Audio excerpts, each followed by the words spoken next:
Rail accidents are often very serious affairs. Hundreds of tons of metal moving at high speeds is dangerous enough on its own, never mind coming off the rails. So you'd imagine then that one of the worst railway accidents in the world would have been thoroughly investigated to find the cause and bring closure to the families of the victims. But unfortunately, it still remains a mystery.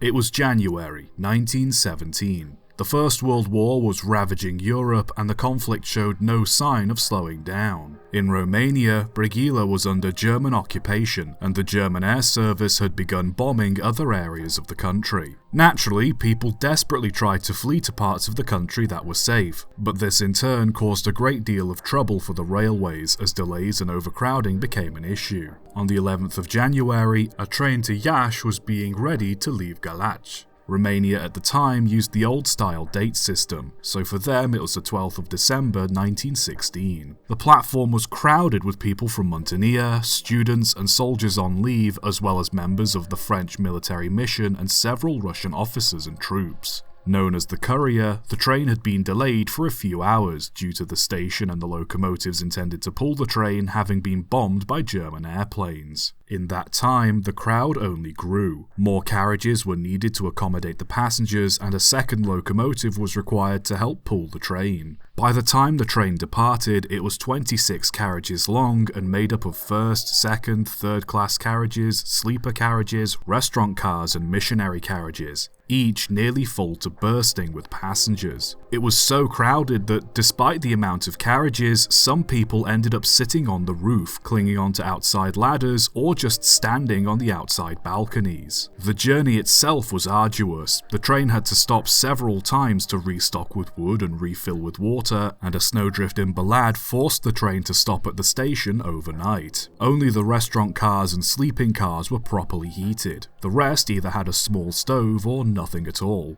Some carriages didn't even have windows, only wooden boards that scarcely kept out the cold. Not that being outside was much better. Several passengers on the roof reportedly died of the severe cold, and some were even thrown off entirely as the train rounded bends at speed. Regardless, the train continued to Iași. It was around 1 AM on the 13th of January. The 31st of December, New Year's Eve in the old-style date system, when the train began climbing a hill as it approached Ciurea, only 10 kilometers away from its destination. At the top, the engine crews applied the brakes ready for the descent. However, the train didn't seem to slow down. Even with the air brakes fully engaged, the train only seemed to pick up more speed as it descended the hill. The drivers sounded the engine's whistle to alert staff aboard the carriages and nearby signalmen that the brakes weren't working. However, the carriages were so full that nobody could get to the manual brakes, and rising panic from the passengers wasn't helping. The signalmen managed to warn the station of the incoming runaway, and so the points were set to divert the passenger train onto an alternate line, as a train carrying several tanks of tar were waiting at the station.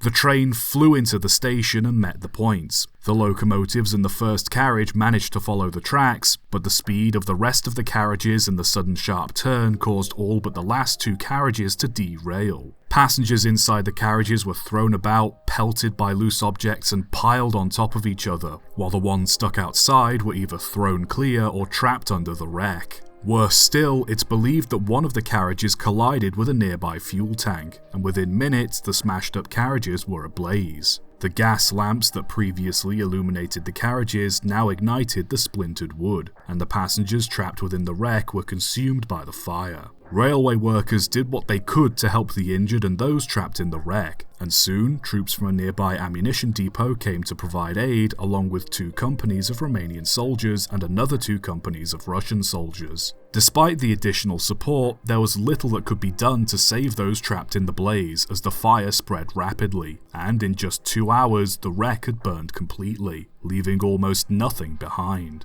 Worse still, looters wasted little time taking anything of value they could, robbing passengers both dead and alive. By dawn, the true scale of the disaster was revealed. Bodies were still being pulled from the wreck and efforts were being made to identify them. Word soon spread through the town, and officials were quick to question locals and witnesses to gauge the cause of the accident. Once the investigation concluded, however, reports on the incident were kept concealed from the public, and the press published little information about it, with most reports being small columns noting an accident had happened and a few people had died. Given the uncertain situation Romania was in at the time, with some parts of the country under enemy occupation and others being actively invaded, most newspapers and media outlets were forbidden from publishing stories on incidents like this one, as to not further demoralize the general public. It was censored so much that no official pictures have been released of the accident, and the ones that are said to be of the wreck are heavily debated as no snow is visible in the photos. It's believed that as so many accidents have happened around Ciurea station, photos of a similar incident were simply mixed up or used as an example of the crash. As such, nobody really knows what caused the accident or what the exact death toll was.